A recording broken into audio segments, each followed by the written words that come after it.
share screen.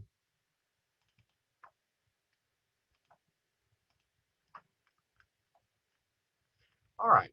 So in some ways, almost everything that we've done in class up till now has led us to this particular point.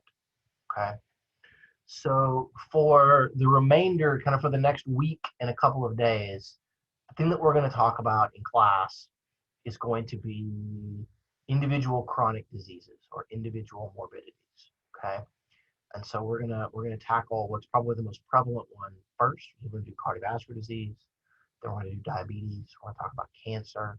We're gonna talk about kind of bone and joint issues and problems, things like osteoarthritis, low back pain. And then we're gonna talk about mental health and the effects of exercise and physical activity on anxiety and depression. Okay, so cardiovascular disease, we need to remember, right, is the leading cause of death in the U.S. And in other industrialized nations. Okay, so about 40. Oh, what happened? So about 40% of deaths, okay, in the U.S.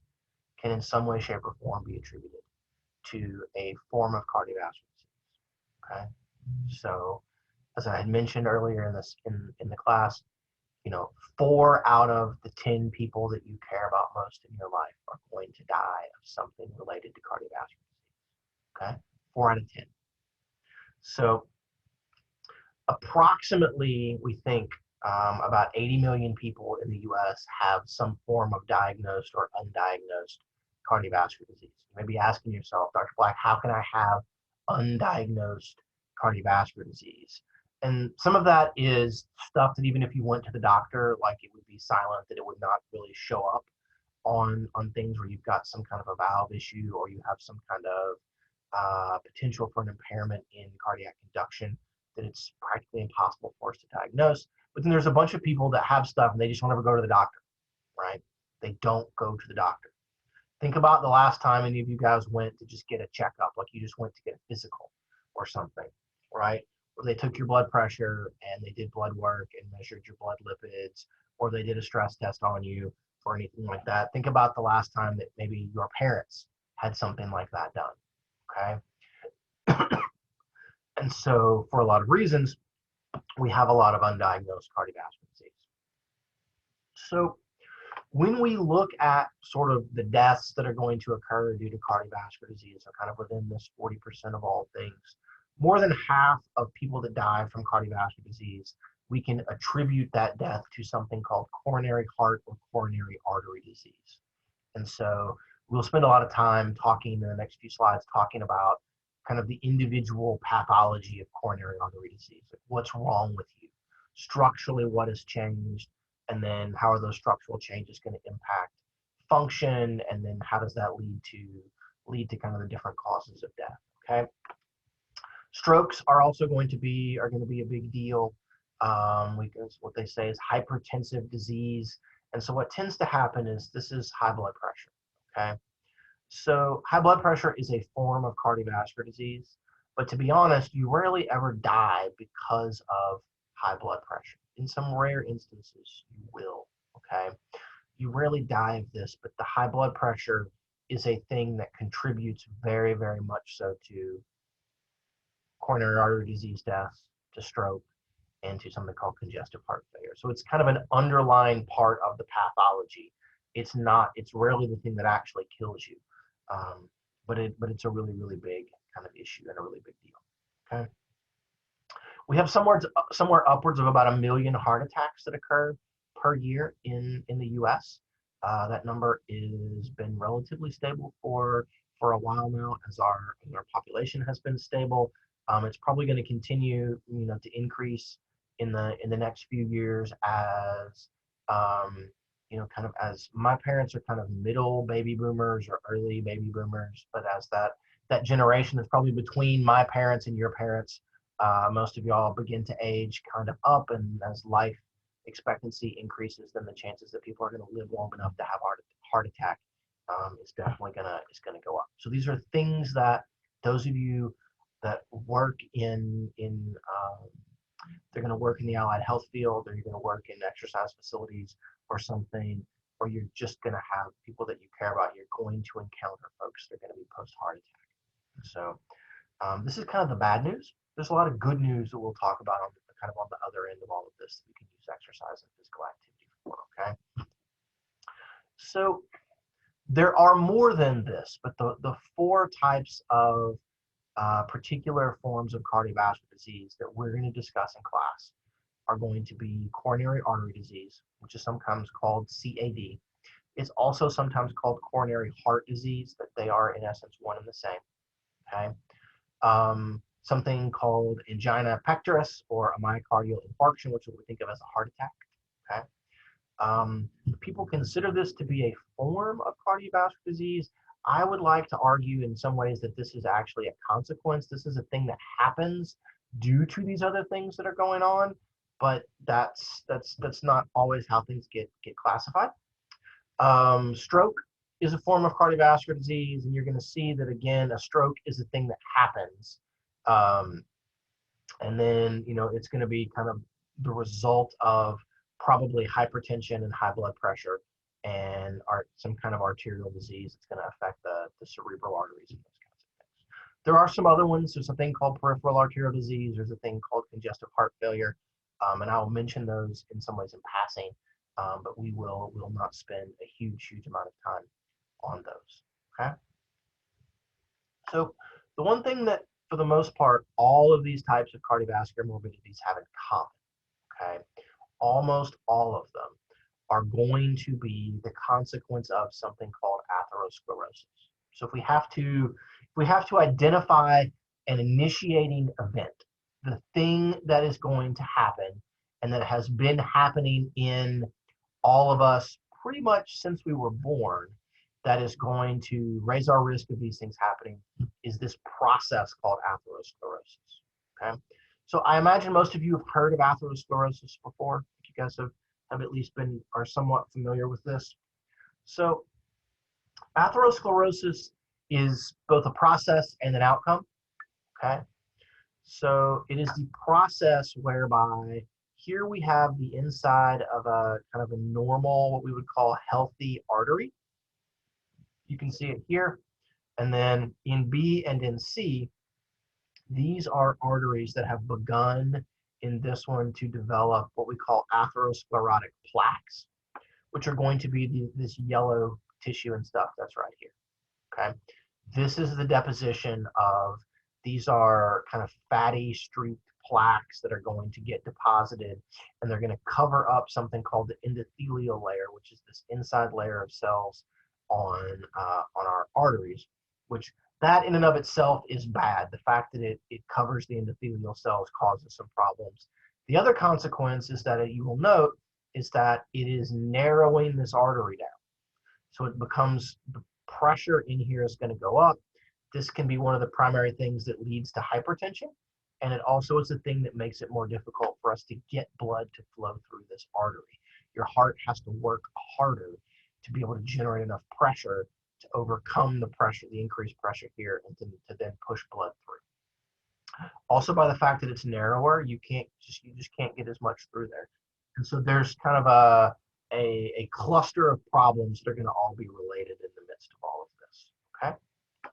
And eventually, over time, the atherosclerosis can get to be so bad that these things can get really kind of smushed down in the area, and the lumen in there can be very narrow.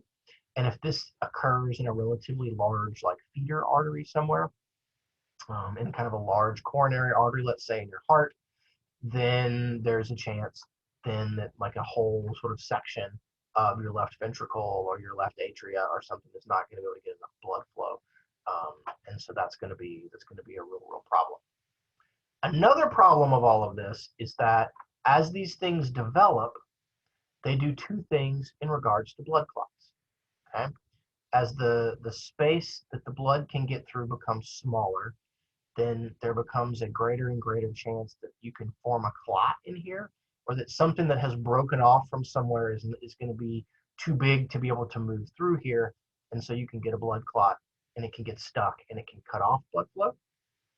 And the more and more plaques that we have, in a lot of instances, the plaques, pieces of the plaques themselves will break off, and they will get stuck, and they will cause, they will sort of function like a blood clot, and they will prevent blood flow to go through things. And so we call those an embolus if we want, and they can break off and get stuck in there, and then that can cause a lot of problems in a whole bunch of other different places. Okay. So for those of you that have heard about atherosclerosis, do you guys talk about the etiology of the formation of them in any of your other classes? Do they do that in physiology or in anatomy at all? Do they talk about kind of what the initiating event is, and then kind of the immune cascade and some of those things? Is that covered? Emma says yes, a little bit. Emma, I feel like I remember a little bit of it, but I don't know how much I learned or where I learned it. Okay, so I'm going to give you guys just some of the basics of this. This is not an exhaustive and kind of absolutely precise list of these things, okay? But it's enough for you guys to begin to understand in some ways why it's going to form and why it's going to happen in the first place.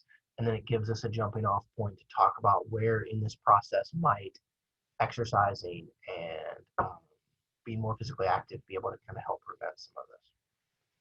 So atherosclerosis is a process that occurs, and it takes a very, very, very long time, okay, in order for it to become a real problem, okay?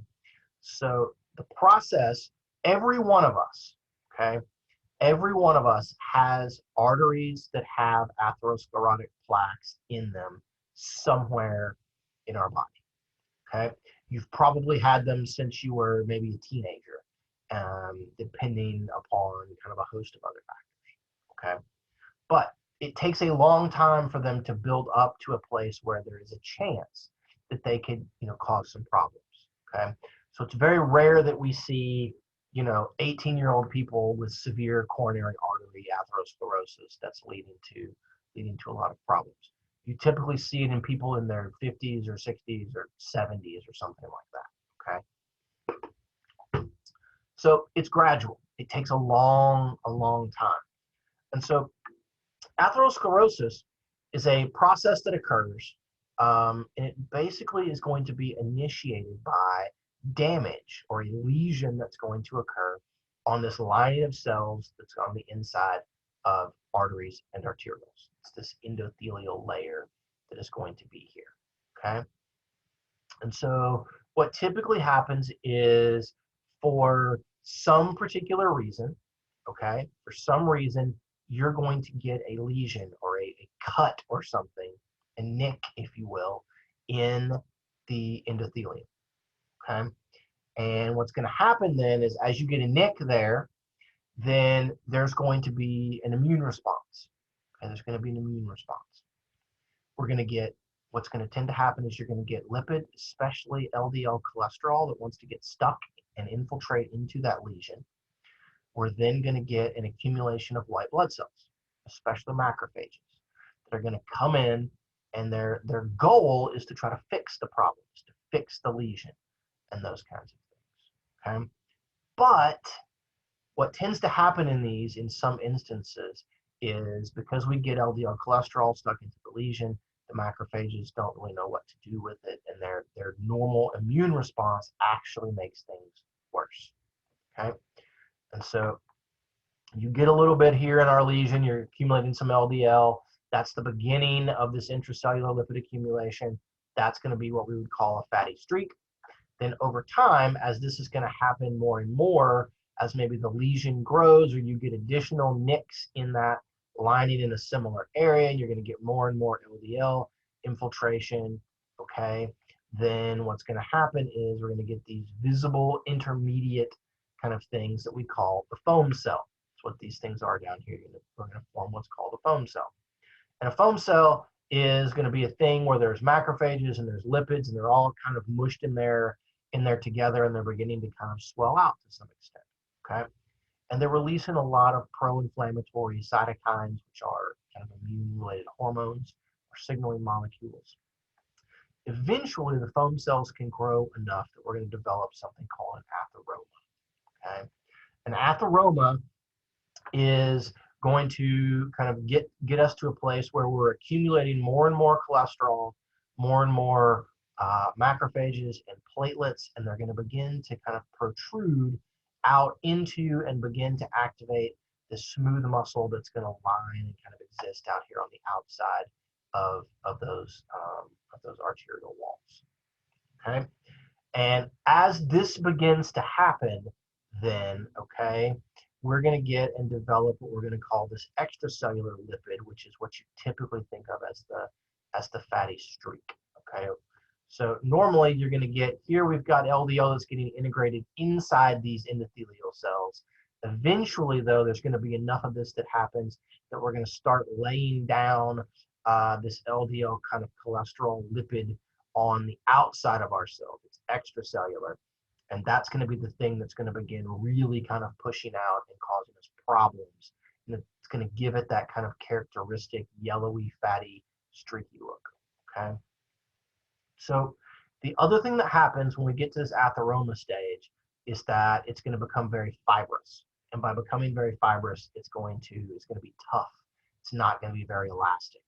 And one of the best properties of arteries and arterioles is that they tend to be very, very elastic. So they can sort of expand and then go back to their regular size in responses to changes in blood pressure.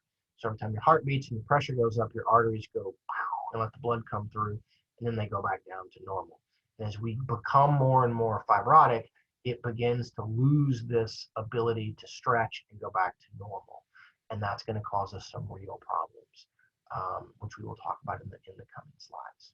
Okay, so eventually the atheroma, if it continues to accumulate more and more lipid in there, and there's more and more of an immune response, then we're going to eventually put this sort of fibrotic cap on top of everything, okay?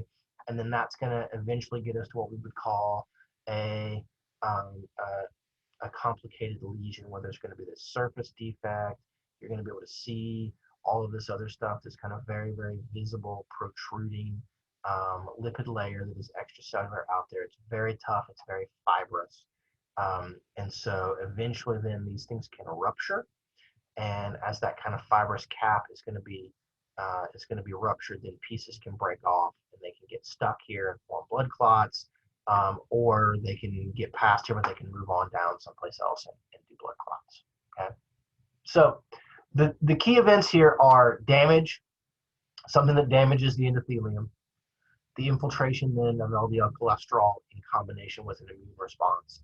And this over many, many years, over larger and larger and larger amounts of time, can lead to the development of all of this. And so it starts off just trying to fix the problem, okay?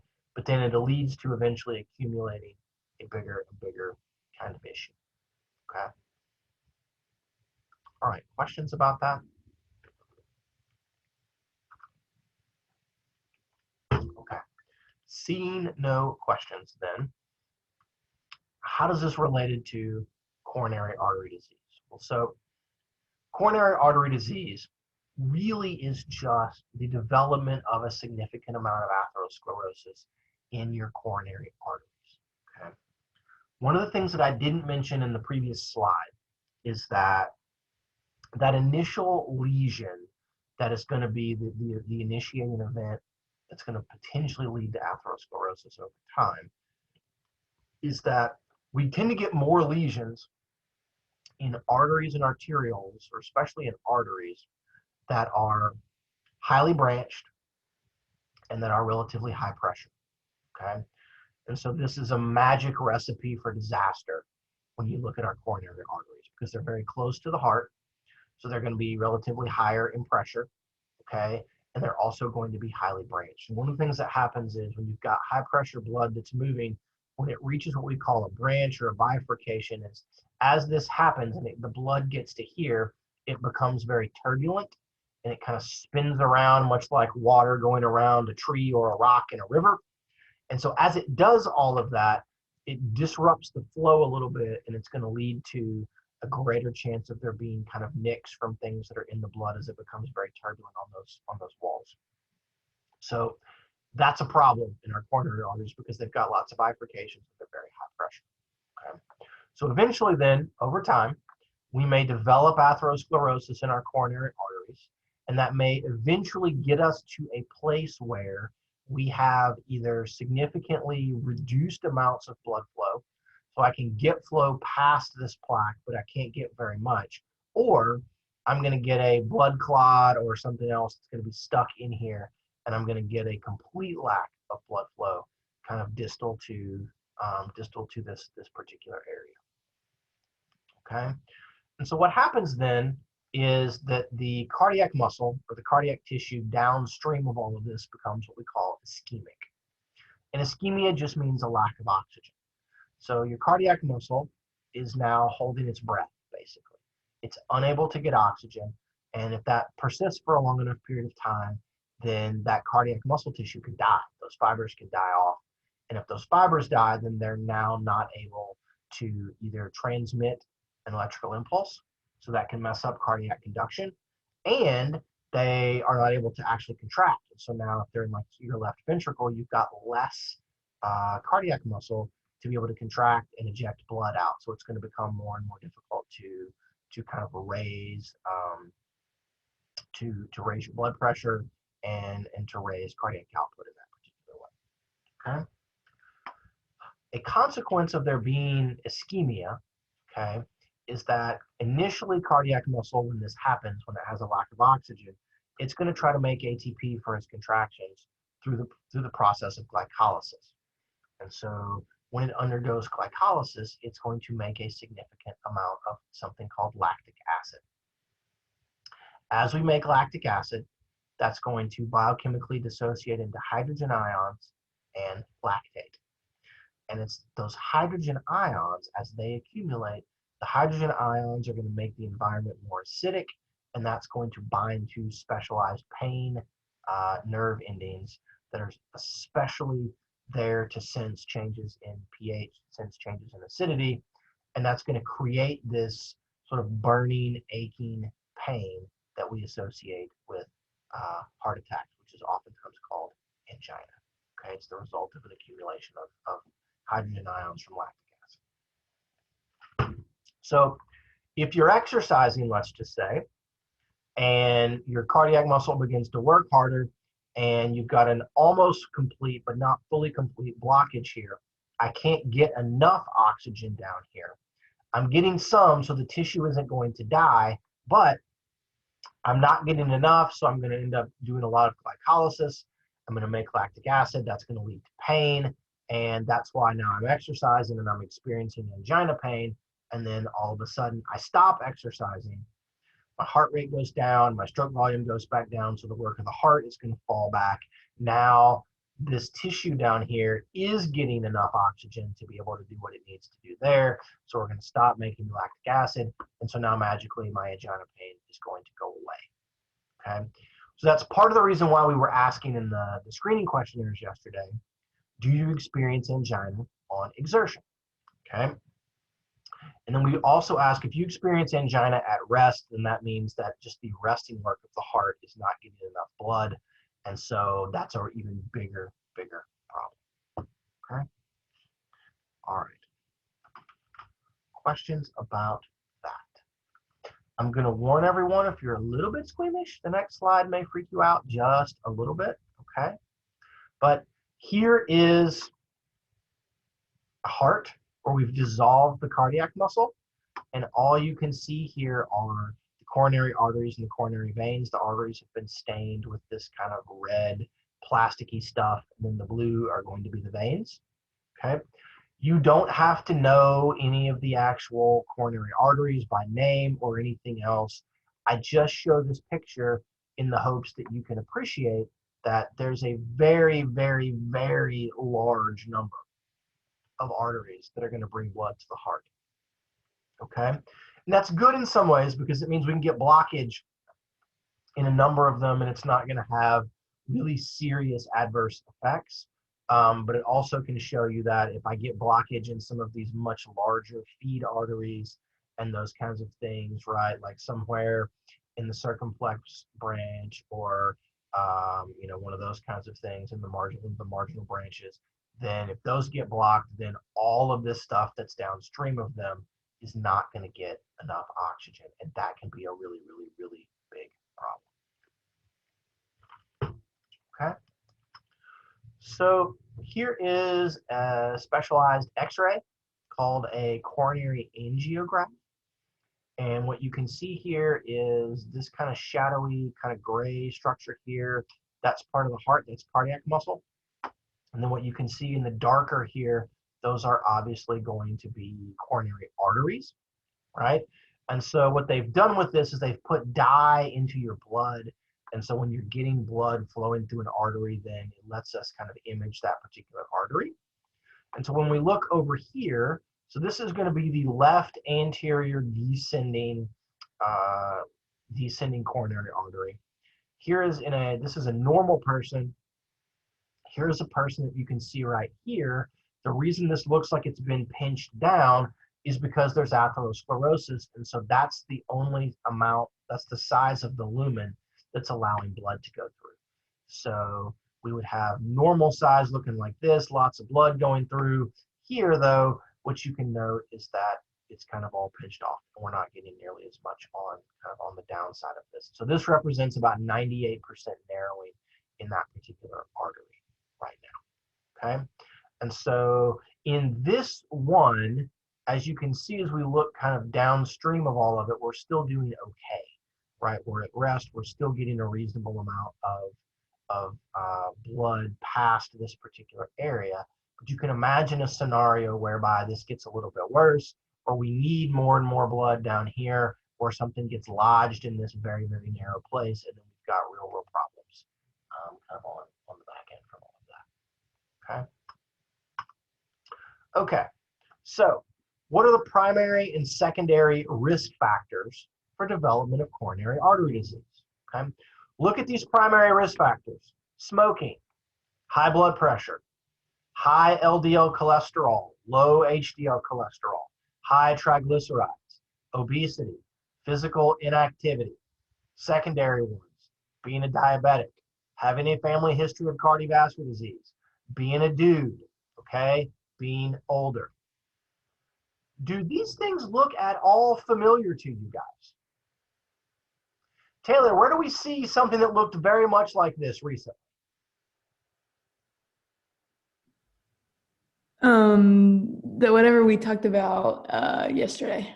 Yeah, what was it that we talked about yesterday? Can somebody help Taylor out? What were those things called? What were we doing yesterday? Like screening questionnaires. Yeah, they were screening questionnaires. We were screening people for their risk of cardiovascular disease. Oh, look, we basically ask questions about all of the things that put you at a greater risk of coronary artery disease. If we're worried about sudden cardiac arrest during a bout of exercise, almost all of our sudden cardiac arrests during exercise are due to people having underlying coronary artery disease. And so basically, when we want to screen people, what we're screening them for, the thing that might kill them during exercise, would be coronary artery disease. And so if these are the things that make us at a greater risk, we need to ask about these particular things, okay? Very, very good. There is a method to our madness. We don't just make up that list to annoy you guys about making you take a test on things, or having you all have to try to do things, okay? So if we look at the sort of things, right, that are going to, this is the percentage of the US population that is going to be at risk based upon kind of what all is happening, okay? So this risk factor: having an elevated blood pressure, being over 150 millimeters of mercury of systolic pressure. There's about 10% of the US population that's going to be there, although that number is higher than it was when this graph was put together. That puts you at about twice the risk of developing atherosclerosis and coronary artery disease. Having, here they're saying elevated total serum cholesterol, okay, being at like 268 versus 218 in a particular way, although to be honest now we've made it like 200. We've even knocked these things back. But elevated total cholesterol, you're at about 2.5 times the risk, okay? We've got this down now where it's mostly about elevated LDL risk. Cigarette smoking. These numbers said there was about 18% of the population that smokes. I don't think it's quite that high anymore, but if you smoke a pack of cigarettes per day, you're at 2.5 times the risk of developing coronary artery disease. 2.5 times, okay? And I'll tell you guys a little bit about kind of what goes on with that here in a few minutes. We did some experiments when I was a master's student. I was in a lab that studied cardiovascular disease and responses of blood vessels to things. And we actually had people come in and smoke. We had a vent hood, a chemical vent hood in our lab, and we would have them sit and like smoke into the vent hood basically. And we would measure acutely what smoking a cigarette does to the ability of your arteries and arterioles to respond properly to a bout of exercise or a blood pressure challenge or something. And it is astounding what it does. And then look at physical inactivity. Again, about twice the risk of developing coronary artery disease if you are physically inactive. And as we know, right, being sort of not getting enough activity is gonna affect a much larger portion of the population than some of our other ones. So this is an area, look, this is a modifiable behavior. In theory, cigarette smoking is a modifiable behavior. Serum cholesterol is somewhat modifiable by maybe changes in diet and some things. What really modifies this and the blood pressure is your physical inactivity, as we will see in a few slides. Okay. Okay, so here we go. I'm back. We're showing this. Here's the risk factors from yesterday. Oh boy, they look just like those things that are going to put us at risk for coronary artery disease. Okay. So the good part about all of this, all right, I told you guys there were some good things as it relates to cardiovascular disease, especially in relations to exercise. Okay.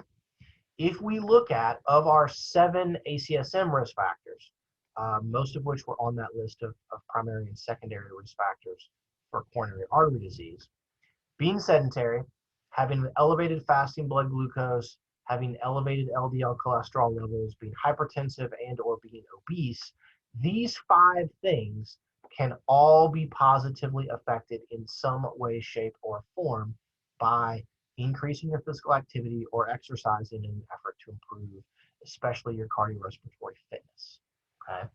Especially by increasing your cardiorespiratory fitness. So I can reduce my chances of either ever developing coronary artery disease, or I can do some things to try to prevent any further progression if I already have some coronary artery disease by undertaking more exercise. Okay. Okay. We're going to pause. I had too much caffeine this morning, and I've really got to.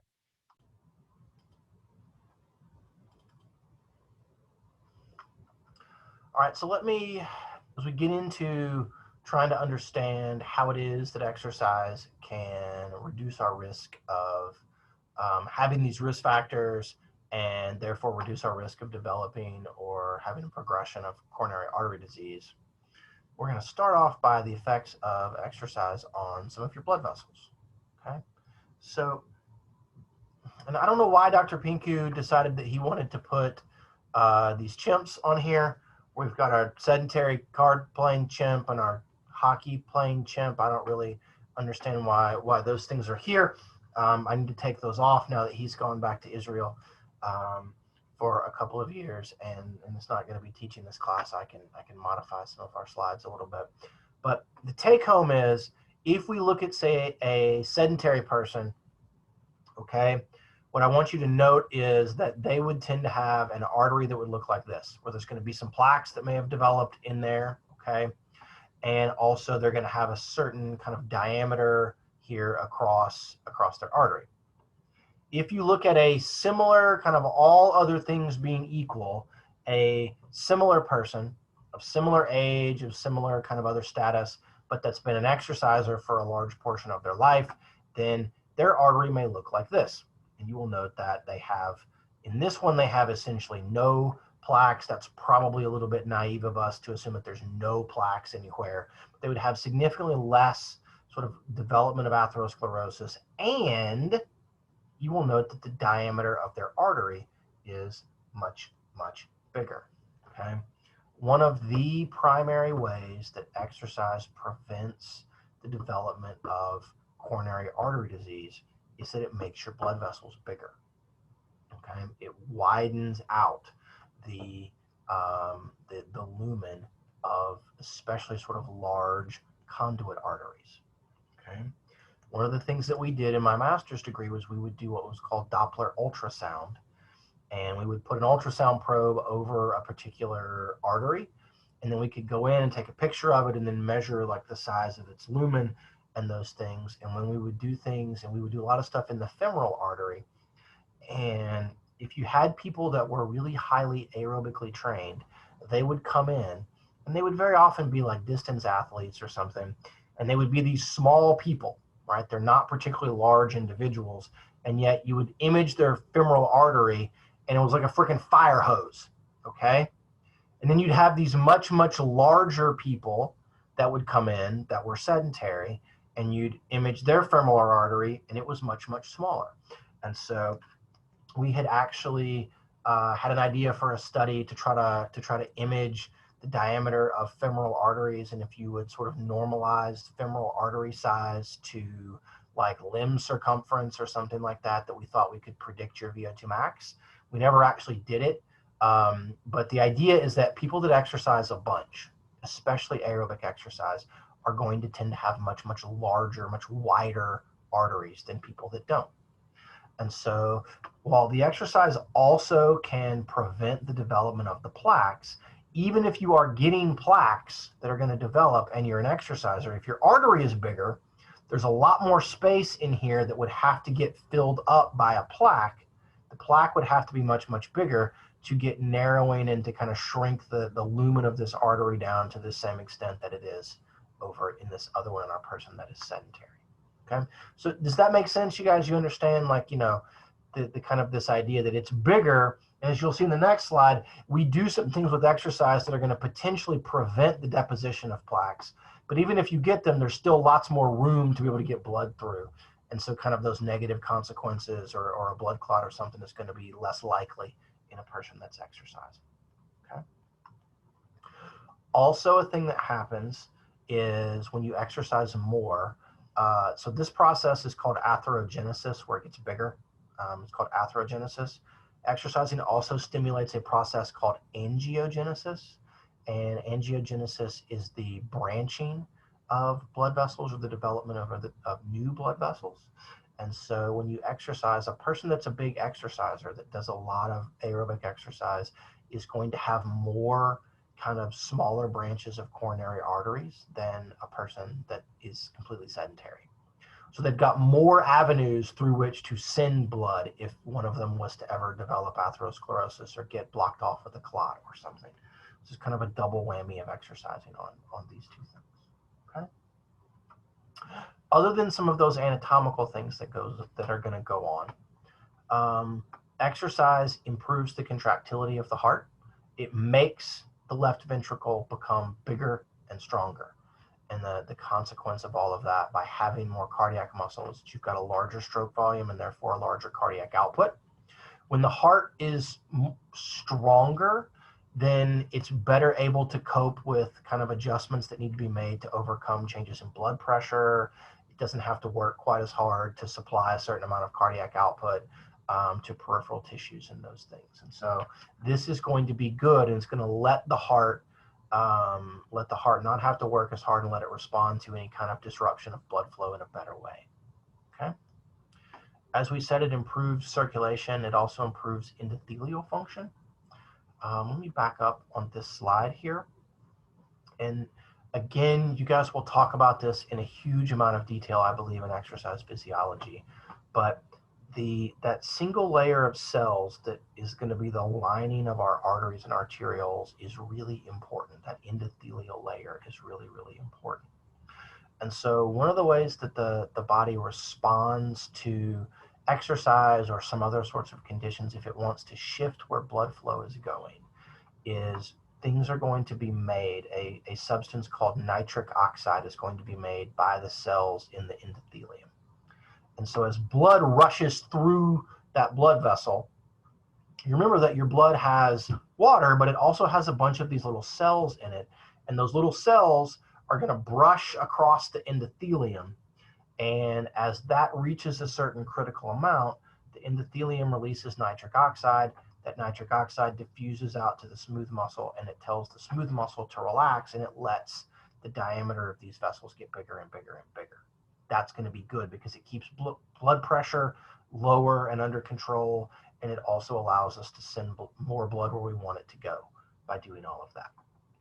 Well, I say all of that to tell you that when you deposit these atherosclerotic plaques inside of an artery, those plaques are going to sit on and cover up the endothelial layer. And so now as this blood, and it will because the pressure is higher, as this blood moves faster and faster through this particular artery, then there's no access to the endothelium.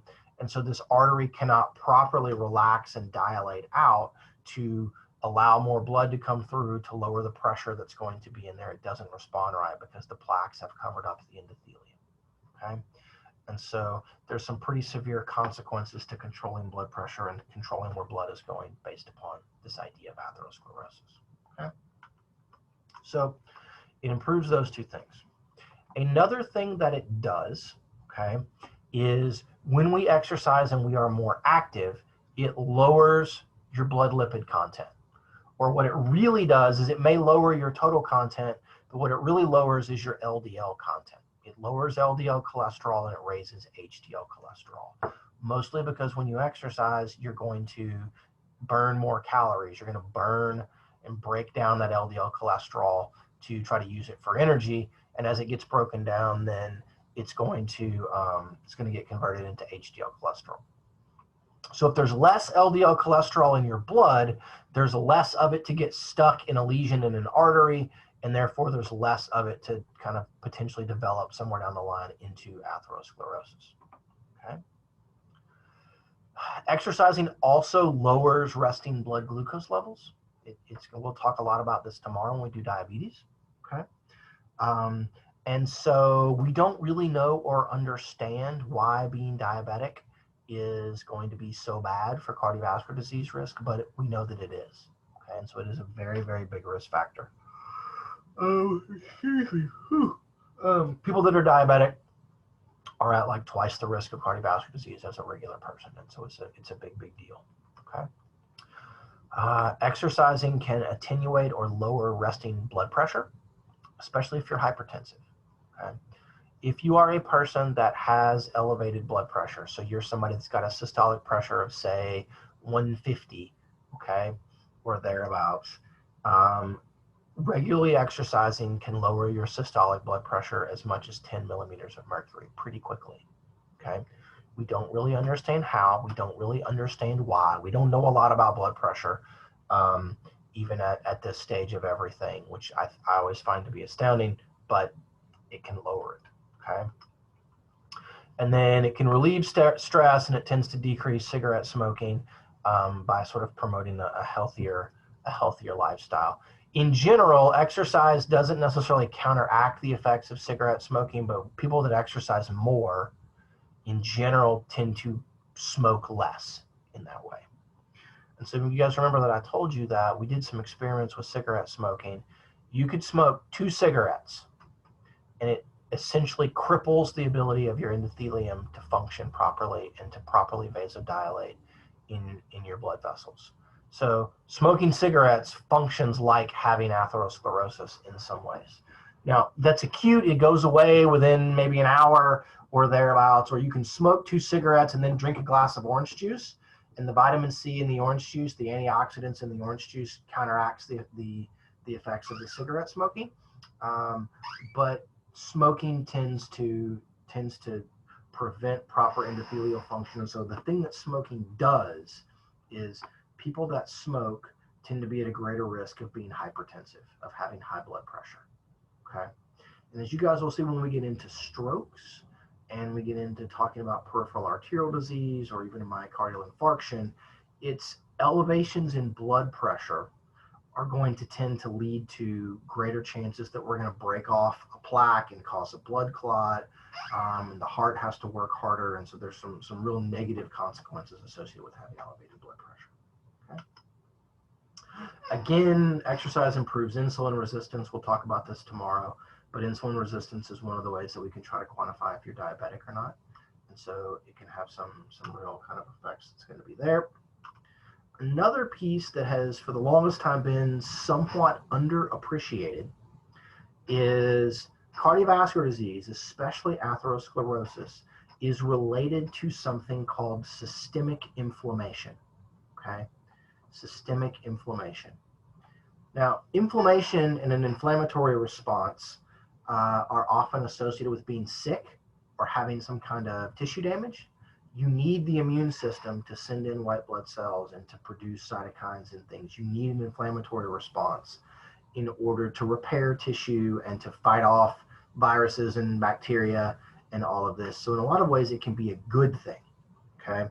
But chronic elevation or chronic inflammation, which seems to be associated with being sedentary, with smoking cigarettes, and with having high LDL cholesterol and high blood glucose levels, seems to also play a role in sort of more rapid development of atherosclerosis. Okay, so if you guys go and you get blood work done, say from your doctor, in addition to measuring your blood glucose and your blood lipids and looking at different sort of levels of certain hormones like thyroid hormone or parathyroid hormone or testosterone or estrogen, they will also look for something that's called C-reactive protein. Okay, C-reactive protein. And C-reactive protein is a marker of systemic inflammation. People that have higher levels of C-reactive protein tend to be at greater risk of developing atherosclerosis and developing coronary artery disease. Okay? It tends to lead to an overexpression of inflammation when you get damage in arteries, and that can be a bad thing. Exercise lowers C-reactive protein levels. Okay, it lowers C-reactive protein levels. So that's one of the other positive things is exercise tends to be good for your overall inflammatory profile. And there's something about obesity and inflammation and being sedentary that are kind of all related that we've not quite worked out, but we know that it's going to be important.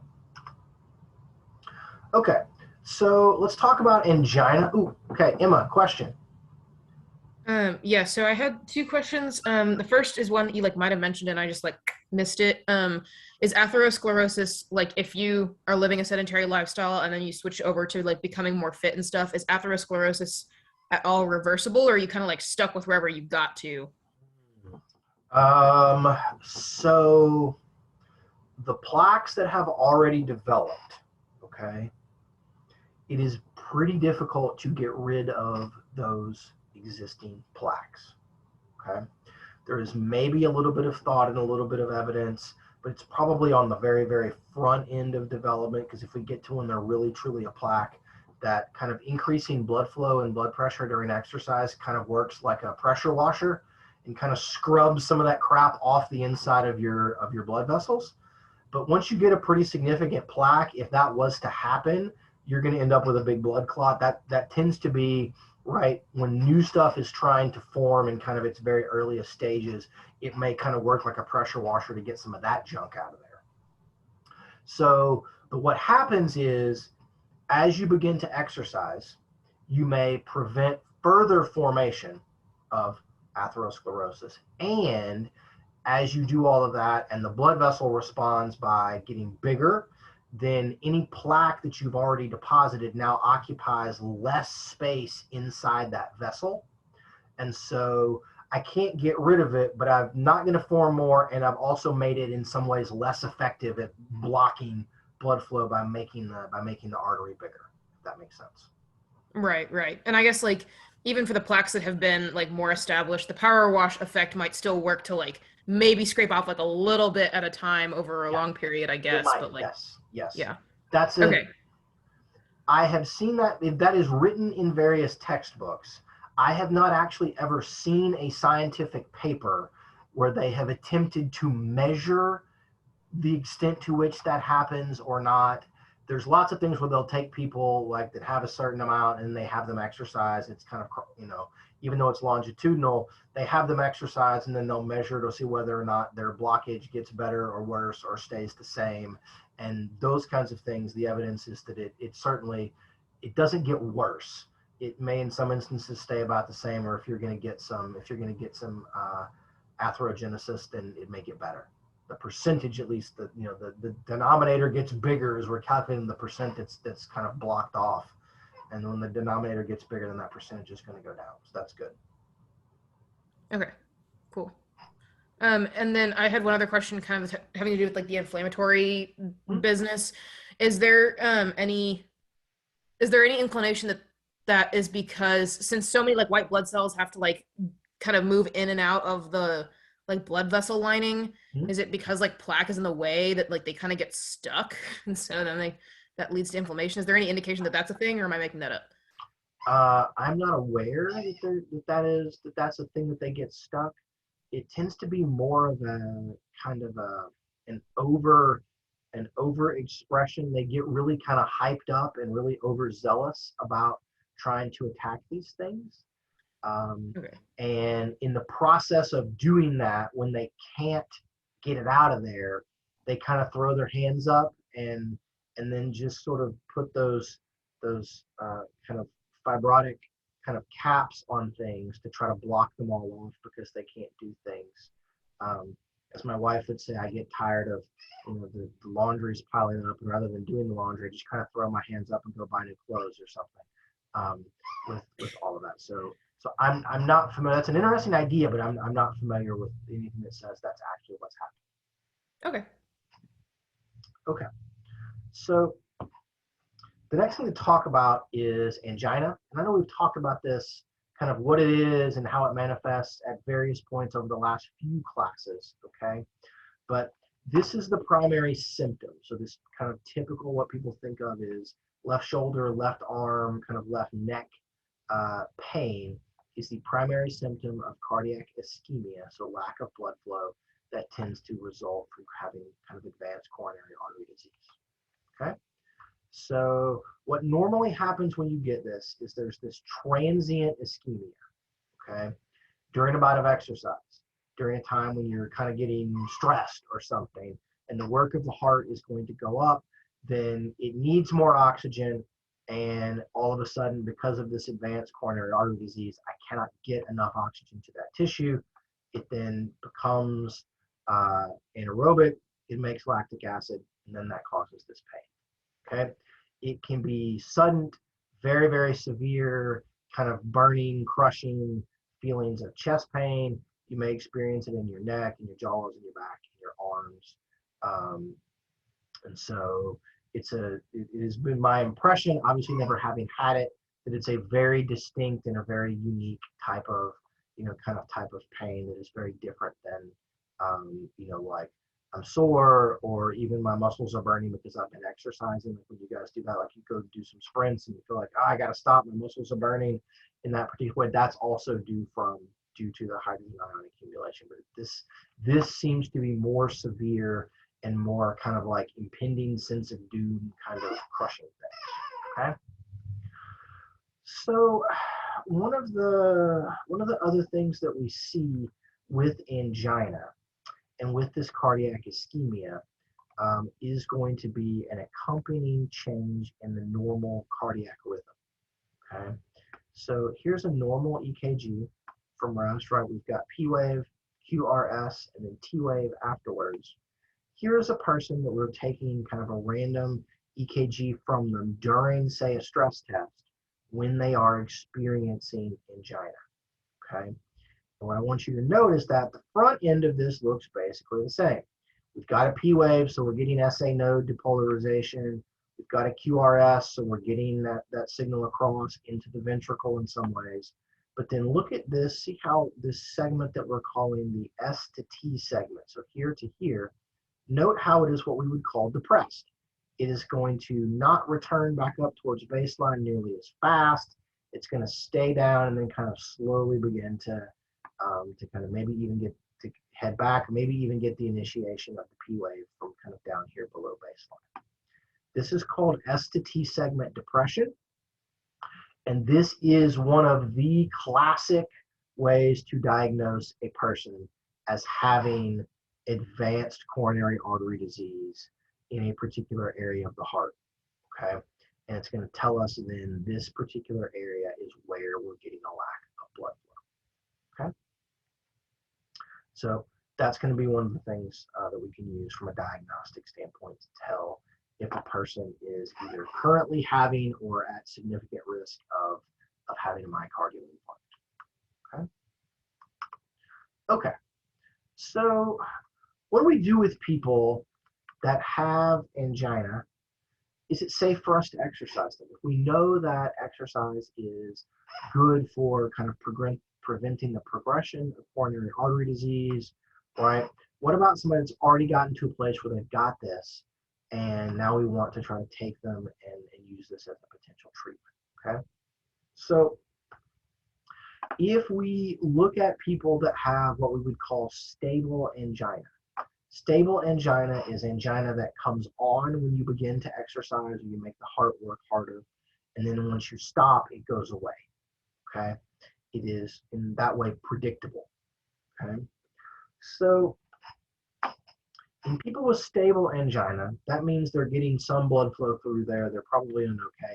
They can generally benefit from exercise because the exercise will increase the size of the luminal space in those arteries that may be the culprit here. They're also going to increase the size of the left ventricle and allow the heart to do more work. And so what we find is that in these people, exercise is generally pretty safe and pretty minimal risk for them. We would like to do it under supervised conditions initially, but it's pretty minimal, okay? In people that have unstable angina, so it's not just that it comes on, it comes on during a bout of exercise. It may come on at rest and then go away. It's very much unpredictable. These particular people, exercise is contraindicated until we can get the rest of their clinical symptoms to improve, until we can get their angina to be more stable and more predictable. They may also probably be experiencing dizziness and shortness of breath and some other things, and we need those folks to become a little bit more clinically stable. And that may mean that they need bypass surgery or the insertion of a stent, or they may need to go on some kind of a medication to try to help, okay? Our primary goal in people that have been experiencing angina with exercise is to raise what we would call the ischemic threshold. And that's to raise the workload or raise the exercise intensity at which their angina symptoms begin to occur.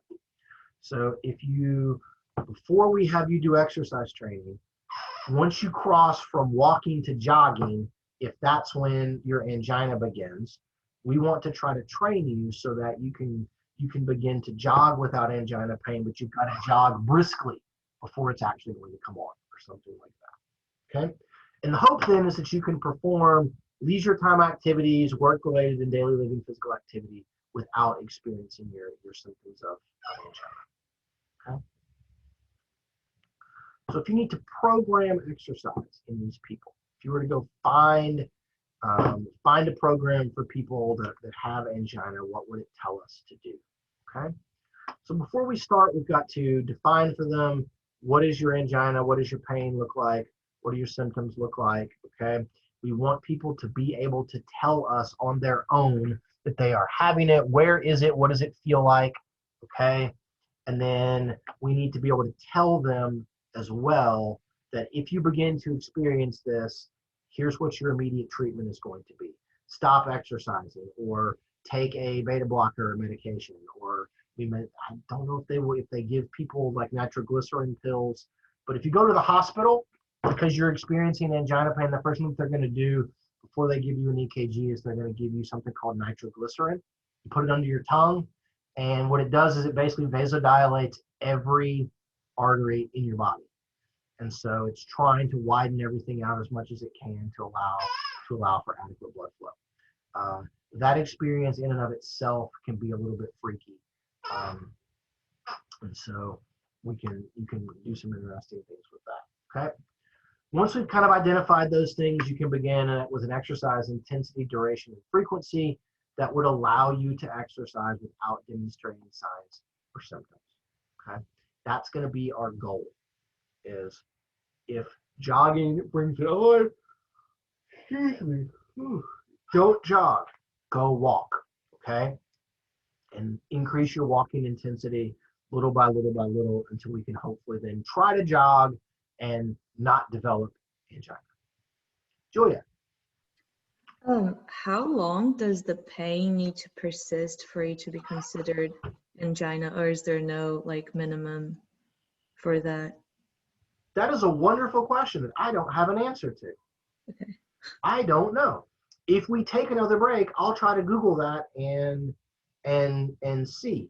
In all of my years of doing this, nobody's ever asked that question, and I never thought to look it up. So my guess is there's probably going to be some sort of suggested threshold, Julia, of, I don't know, 10 or 20 seconds, or maybe even like 30 seconds or something like that. I'm trying to look for I may have loaned it out. I'm looking behind me for my clinical exercise physiology textbook to try to look all of that up. That's a good question. Boom, boom, boom.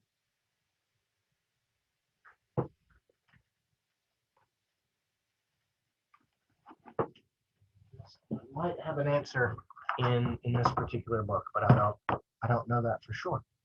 See, you've stumped me, right? I don't know if that was your goal, but you have. All right. So associated with all of that, with angina, very often is going to be kind of an even harsher end point is going to be something called a myocardial infarction. Okay. And so for a myocardial infarction, we're going to get actual tissue damage due to the ischemia that was causing our angina. Okay.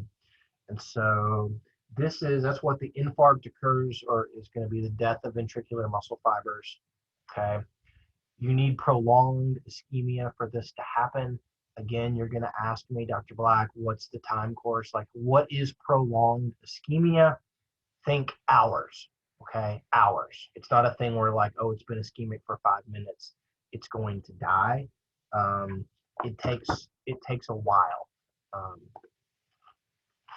And so the degree of ventricular dysfunction depends very much so on the amount of ventricular cardiac muscle mass that has been permanently damaged. Okay. So again, what tends to happen is we develop atherosclerosis in our coronary arteries.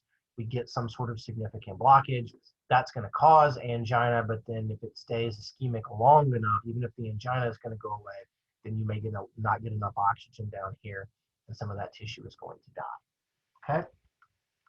One of the other big things that goes with myocardial infarctions is going to be that this ischemia and tissue death can disrupt the transmission of action potentials. It can disrupt cardiac conduction, and really cause some problems in the midst of this. I don't know that we've seen an official thing, but if anybody is a soccer fan and was watching, there was a game between Denmark and someone in like their very, very first game, and like Denmark's at least most famous, if not their best player, he just collapsed during the game, and they had to bring out the AED in shock, and he was having cardiac arrhythmias. I mean, he was dead, and they had to bring him back with the paddles. But they think that he had gone into ventricular defib for all of those kinds of things, and so his stuff was probably not due to this, but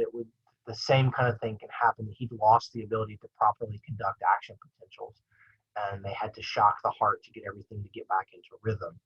And that's a thing that can happen as this becomes ischemic and as the tissue dies, and it can disrupt the transmission of action potentials. And then when that happens and you get these arrhythmias, then you're not going to get proper blood flow around in the heart. You're not going to get proper blood flow to tissues. That can be really, really, really dangerous in a lot of ways. Okay. So if we have a person that has had a myocardial infarct, so they're post heart attack, okay, and we put them on a treadmill and exercise them, because that's what we do now. Like within a day or something of having a heart attack, they're going to have you getting up in your hospital room and changing position and doing some things. They're going to start having you try to walk in the hallway and do things. They're going to try to get you up and moving around and doing things as quickly as possible. We will see an alteration of their cardiorespiratory, okay, so cardiac output, ventilation, O2 consumption, as well as their hemodynamic, so we can look at kind of where the blood is going, responses to maximal and submaximal exercise. So tissue death can be bad, and it can have some negative consequences on all of these. The primary one of which is that it lowers their aerobic capacity. By having some ventricular sort of damage, it's going to lower your maximal cardiac output, because you just can't pump as much blood out as you normally would. So these people are going to look like they're just wildly detrained people. That's kind of the effect of having a heart attack, okay? Their cardiac output is going to be down, and that's going to lower their VO2 max, okay? The other thing is that they are also at a much heightened risk during a bottom exercise of having some kind of ventricular dysrhythmia or arrhythmia, an impairment in ventricular cardiac conduction, which can result in cardiac arrest and death in those ways. So I've had a heart attack. I'm now at an even more of an increased risk of having a kind of second one, or to have this impairment in these kinds of things. Okay. So these people are going to look different if you exercise them. They're going to be at a greater risk, and they're going to have very diminished exercise capacity. So we can't ask them to do a huge amount. Okay. So we may have residual ischemia or scarring. We may have decreased left ventricular contraction force due to these things. That decrease in contraction force may lower ejection fraction and stroke volume, which can have then knock-on effects on cardiac output and our ability to kind of get blood from the lungs back to the heart. We may see a blunted or decreased blood pressure response during exercise, because they are not able to contract their ventricles forcefully enough. Then it may limit the blood pressure response, and that can have some bad things. Okay. So in some people, okay, that have had a myocardial infarction, there may be this kind of prolonged effects, which we call intrinsic, which I don't think is the right word. Really, it's not they don't have a kind of a genetic defect in their SA node or their AV node. It's the fact that having the infarct has sort of altered the function of the SA or the AV node. And we call this chronotropic impairment. And what it means is that they're going to have a hard time raising their heart rate or transmitting action potentials in the proper manner. Okay. And this may occur with and without S-T segment depression on the EKGs. It may not always show up. This can restrict the rise in heart rate, which can lower cardiac output, and may make us where we cannot exercise at very high levels. Okay, so you can't take a person that has just had a heart attack and expect them to be able to go like crush it on a VO2 max test. Like, that's just not a thing that we're going to be able to do. And even if you can get them to do a lot, their max is going to be considerably less than whatever it was right before they had their myocardial infarction. Okay, so they're going to look different when they do exercise, but nonetheless, we want to try to exercise them. That's going to be one of the big things that we want to try to do. Okay, we want to take them. We want to be able to get them to be able to do something, because cardiac muscle, like skeletal muscle, is very plastic. Even though you've damaged it with an MI, if you exercise it, you can get some of that tissue to grow back. You can improve the function and some of the stuff that's going to be there, and you can get it to grow back to some extent. So afterwards, we want to train. That's going to make our VO2 max or our VO2 peak go back up. It's going to then make the ventricles stronger. So it's going to increase cardiac output and stroke volume, which can lead to a decrease in heart rate and blood pressure at certain exercise intensities, which can help with our angina symptoms and make that better. It also will then tend to potentially improve body fat, improve blood blood pressure, and blood lipids, all of which will potentially prevent further development of atherosclerosis, ideally, and prevent further blockages and further infarcts from happening. Okay, and it makes people feel better. We will talk about this next week, but just like people that exercise tend to have better mental health. You feel like you're doing better. You feel like you are healthier, whether you actually are or not, and it improves self-esteem and self-efficacy. Self-efficacy is probably best defined as your feelings of, can you do something, right? I feel good about that I can go walk today. I can go to the park with my friends, or I can go play golf, or I can, whatever it is that you want to do, okay? Maybe you want to go and play chess or Zumba. I don't know what old people that have MIs do, but it will make you feel better about yourself in those kinds of ways, okay? So in people that are post-MI, they're going to start something, a very structured exercise program that we tend to call cardiac rehabilitation, okay? So phase 1 of cardiac rehab is done while you're in the hospital, right? You're sitting in bed and they will raise you up and down like this, because that creates an orthostatic challenge, or a way for your body to have to respond to the gravitational stress of that and alter blood pressure in order to maintain proper blood flow to the brain. Okay? Phase 2 through phase 4 of this can generally be done on an outpatient basis, although like a lot of phase 2 cardiac rehabilitation is actually done at the hospital under supervision of these cardiac rehab specialists, where this guy, my dude's got his EKG on, she's listening, she's taking his blood pressure and doing things while he's exercising. So we're monitoring them, especially in phase 2 and a little bit in phase 3, okay? But they're gonna have people come in and we're gonna do aerobic exercise. And we're gonna start off at a very low intensity, and we're gonna progressively increase that intensity in the hopes that we can strengthen the cardiac muscle, repair some of the damage from the infarct, and get folks back to some semblance of wherever they were before. Okay. Okay. Questions about MIs? No? Cool. We're going to talk about strokes really quickly. Strokes are pretty straightforward. A stroke is basically a myocardial infarct that happens in your brain. Okay? It's an interruption in blood flow in a region of the brain. So it's ischemia on the neurons of the brain. Okay? We tend to group strokes into kind of 2 buckets, what we call an ischemic stroke and a hemorrhagic stroke. Ischemic strokes are by far the most common. And what happens with an ischemic stroke is you get a blood clot in a cerebral artery, and it cuts off blood flow to all of the downstream kind of neurons that are being fed by those particular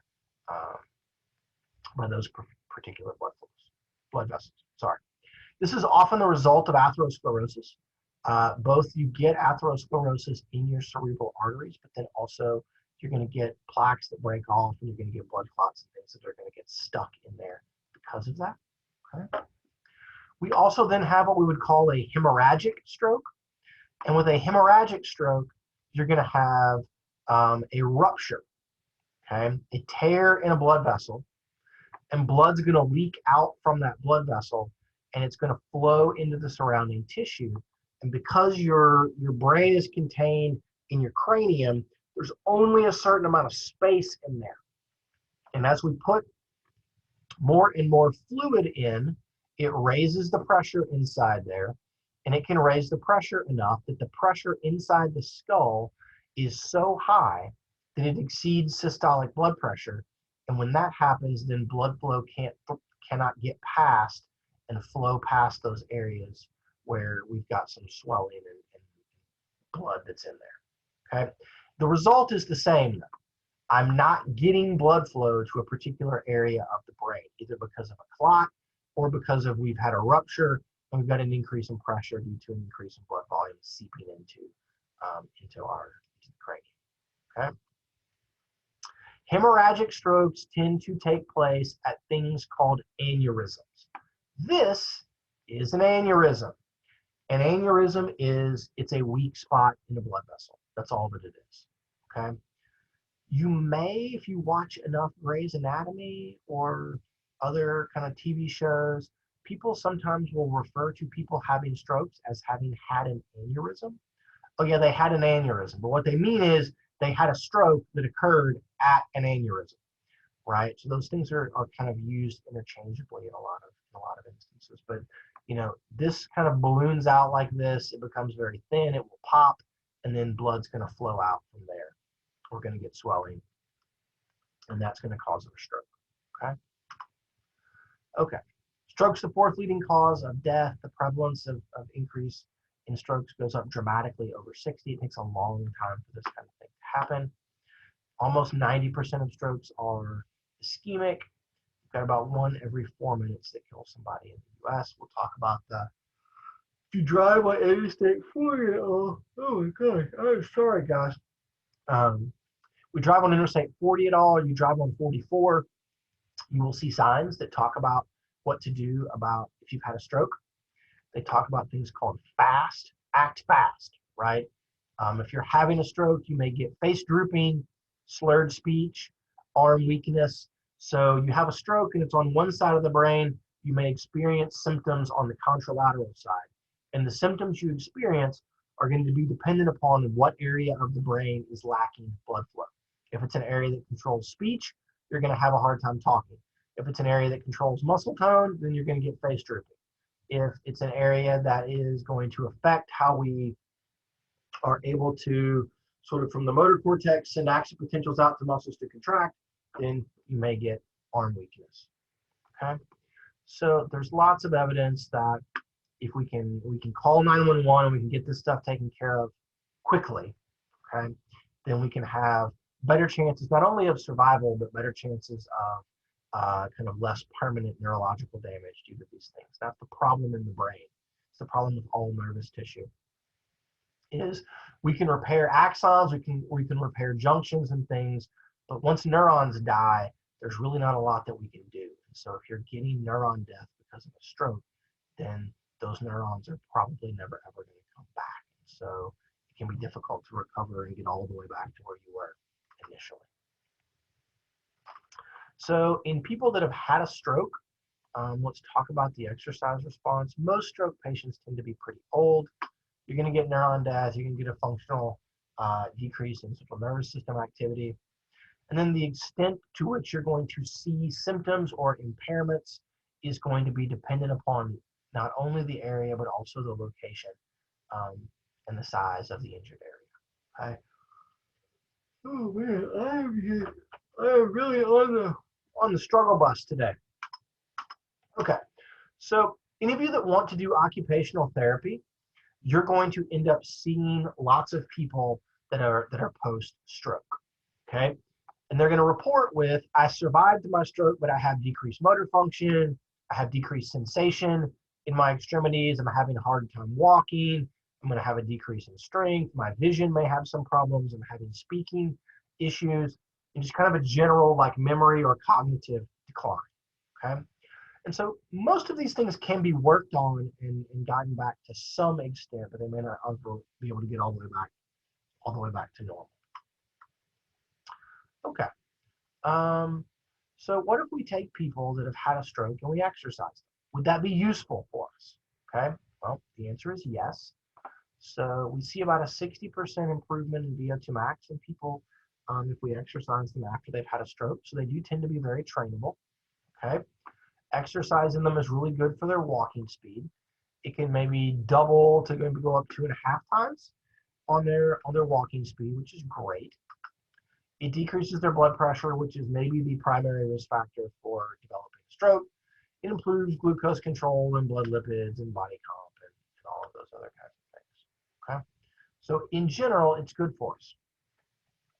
I don't have the stats off the top of my head, but if you look at cross-sectional data, people that are more active tend to experience strokes at significantly reduced rates compared to people that are sedentary. People that are sedentary and obese are going to have strokes at a much, much higher rate than people that are active but obese or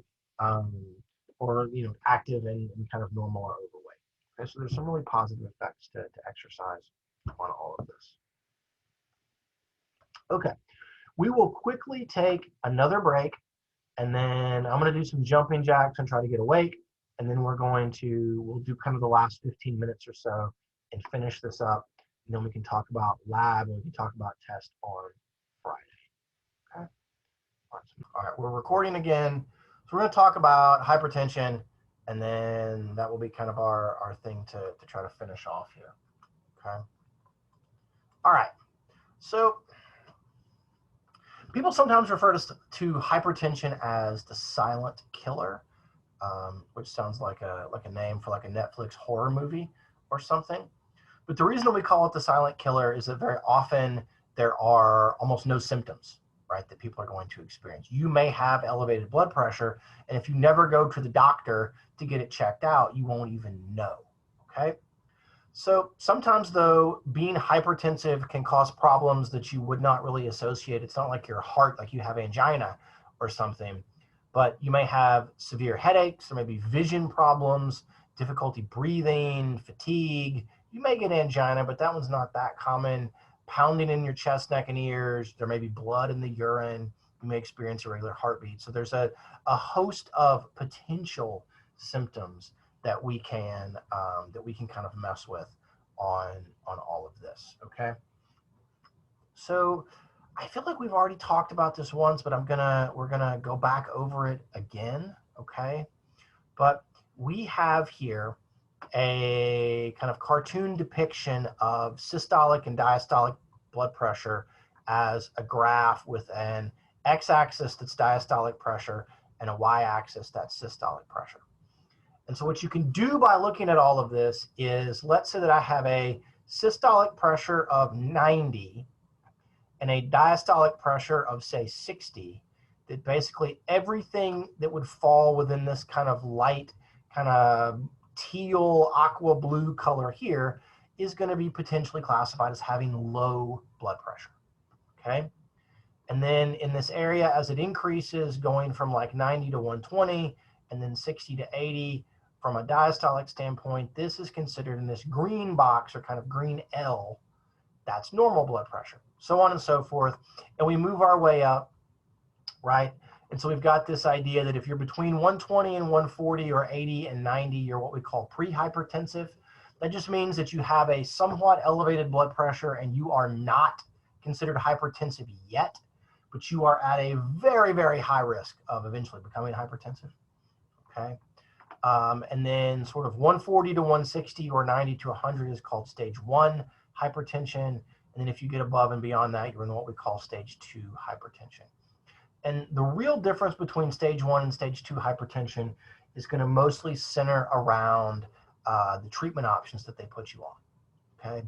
They may very often try to do diet interventions or activity interventions or something during stage 1 hypertension.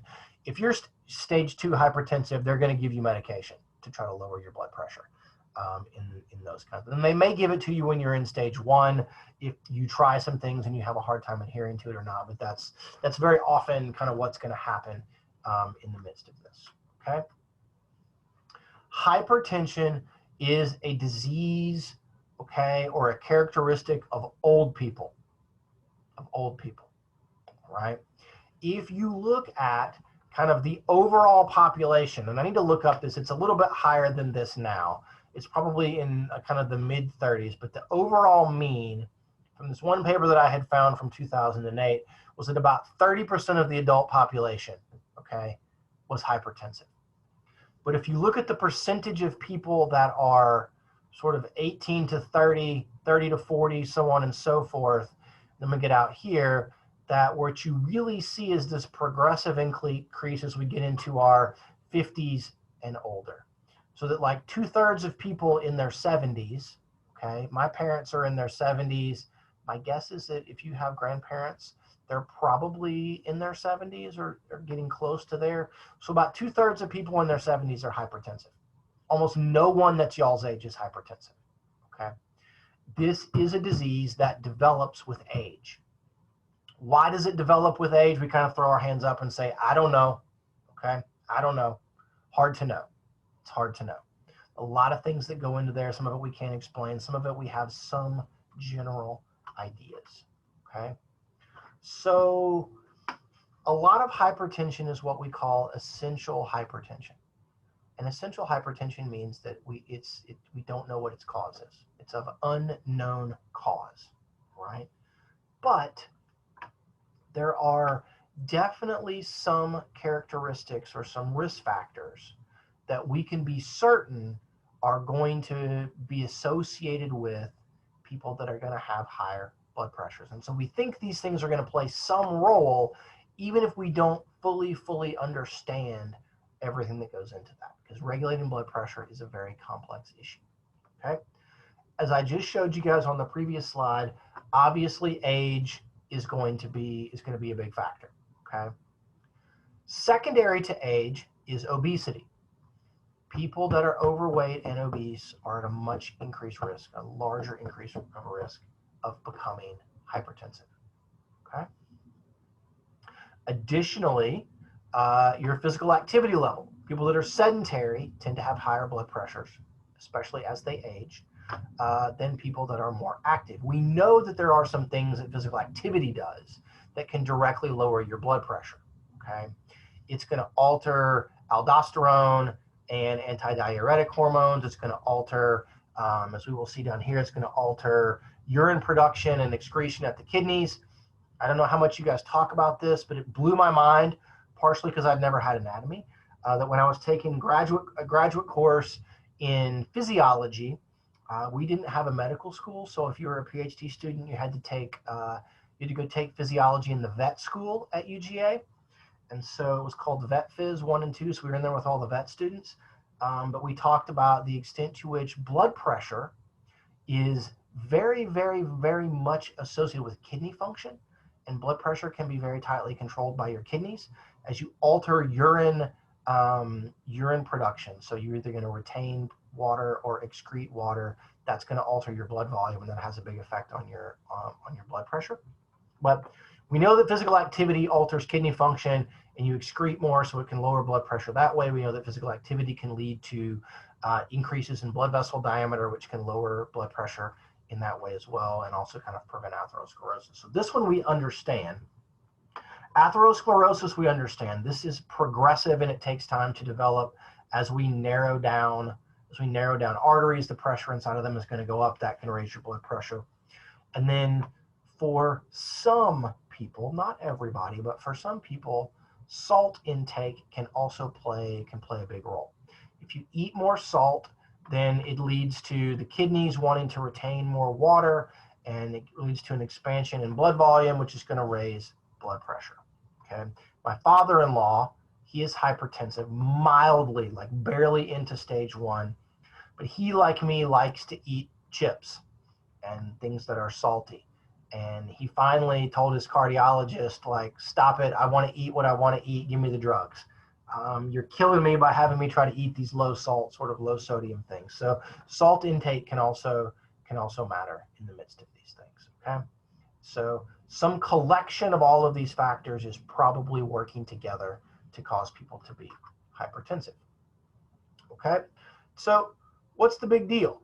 Well, hypertension can lead to complications in a whole host of tissues. Okay. A whole host of tissues. If I am hypertensive, okay, then I can have damage to my kidneys because of increases in blood pressure across the nephrons. I'm going to be at an increased risk of having blood clots because of the high pressure that's going on. That's going to put me at an increased risk of stroke, an increased risk of having a heart attack. Okay. It's also going to, when we have hypertension associated with diabetes, it's going to put further risk on the nerves in my eyes because of damage to the capillaries and things that are going to be there. And it can be associated with blindness and what these things call peripheral neuropathies that we'll talk about tomorrow. So there's some real kind of nasty side effects to kind of chronically being hypertensive. Okay, so if I take a person that has high blood pressure and I exercise them, what happens? Well, they're going to have a greater risk of having a kind of pathologically elevated systolic blood pressure during exercise. Remember, You go run, your blood pressure goes up. That's good. We need more driving pressure to circulate blood, okay? The problem is if it gets too high, you're going to place yourself at an increased risk of basically having a hemorrhagic stroke or something like that where you're going to rupture a blood vessel, okay? So untreated hypertension may limit what we call exercise tolerance. It may lead to fatigue, okay? Although, in a weird twist of fate, some of the drugs that they put you on, they're going to be antihypertensive. So if you're taking a beta blocker or something like that, they're going to limit not only your blood pressure increase, but they're also going to limit your increase in stroke volume and heart rate during exercise. And so they're going to further kind of impair exercise performance.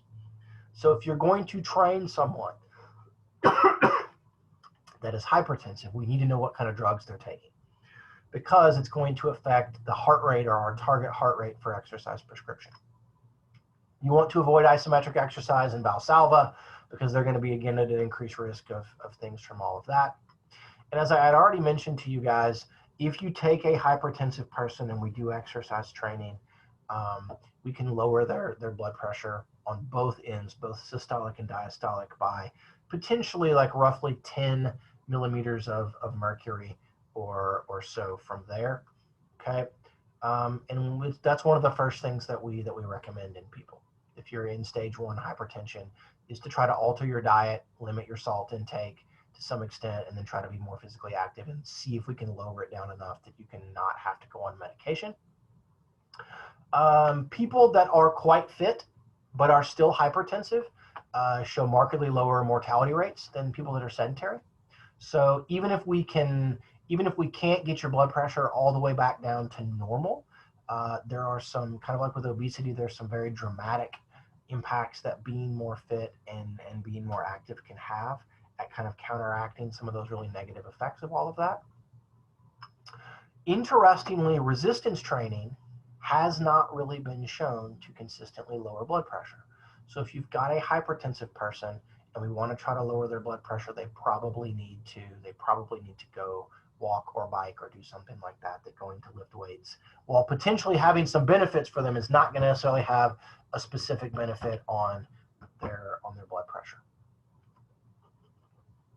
Okay, recommendations for exercise programming.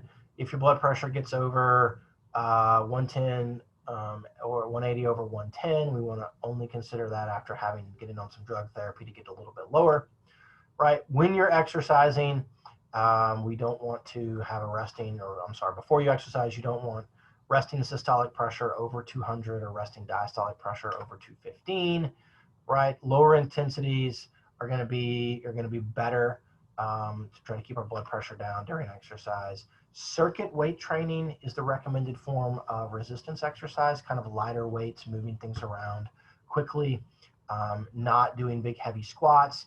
We think that this limits the use of the Valsalva maneuver, which is one of the things that can be a big problem for us.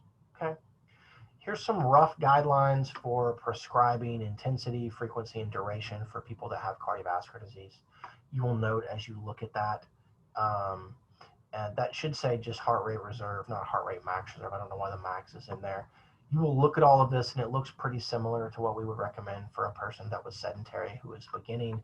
We may just not want to have them do super, super, super high intensity kinds of things. Circuit training recommended, higher reps, lower weights, try to avoid isometric exercise and those kinds of things. So take-home message is pretty simple. Physical activity has lots of benefits for cardiovascular disease, okay? We need to know kind of the limitations of people that have all of those, but in general, exercise can have some really positive outcomes on kind of all of the most common forms of cardiovascular disease that we're going to experience. Okay, I think that's it. Yep, that's it. Okay, we'll stop sharing. All right.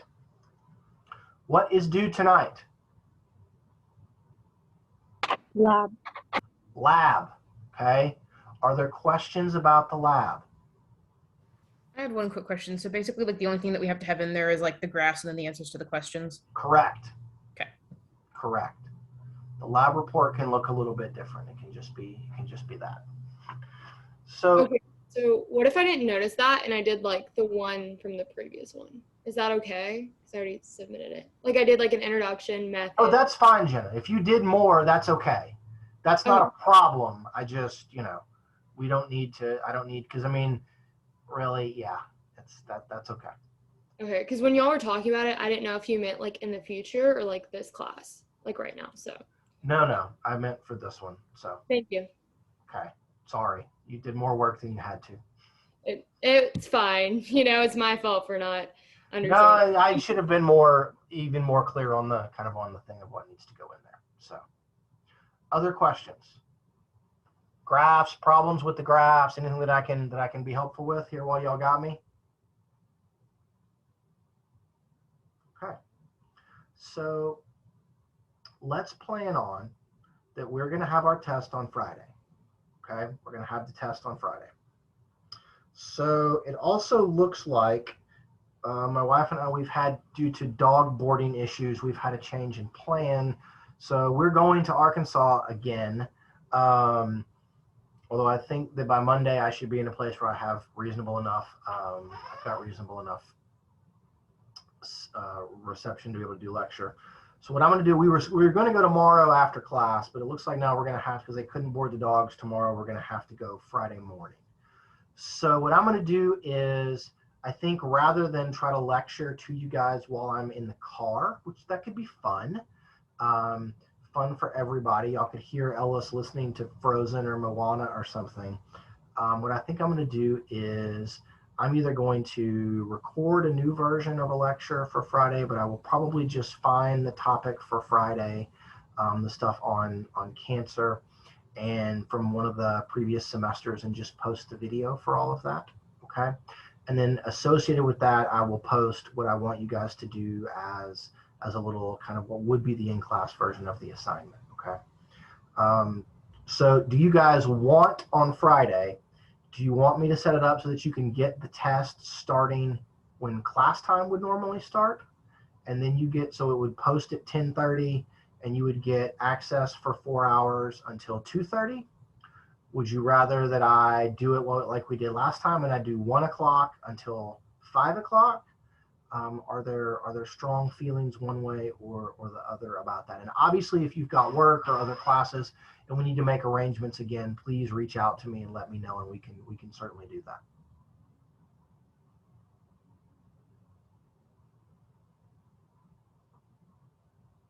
So I have two people saying that. Gabby, okay.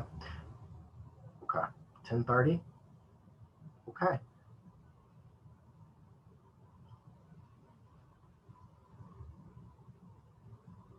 Taylor, you mean you will be driving at 1 o'clock? Yes, or during class time, like I won't be Okay. able to take the test until probably around 1. Okay. I understand now what you're saying. Okay, so anybody else? All right, so let's plan on, and I'll post this in the announcement. Let's plan on 10. We'll do it at 10:30. Okay. That should, in theory, mostly be available for everybody. If that's going to be a problem and you need to make additional arrangements, then you need to email me and let me know that, and I can set Canvas up. That worked fine, I think, last time for everybody. I can set Canvas up, which I didn't realize that I can do, to give access on an individual basis at different times. And so that way I can just set it up for you for a different time and give you your 4 hours, and then we can rock and roll. Okay. Format will be basically the same. You will do your multiple choice questions on an Excel sheet, and then you'll email the Excel sheet to me, and you'll do your short answer stuff on a Word document or a PDF, and you'll put that on Canvas. Okay. So we'll talk about diabetes tomorrow, and then that will be the cutoff point for the test.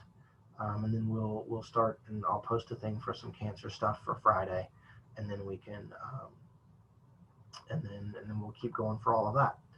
The other thing to keep on your radar, guys, for next week is going to be, I think we're just going to do a third lab, given that we lost a day.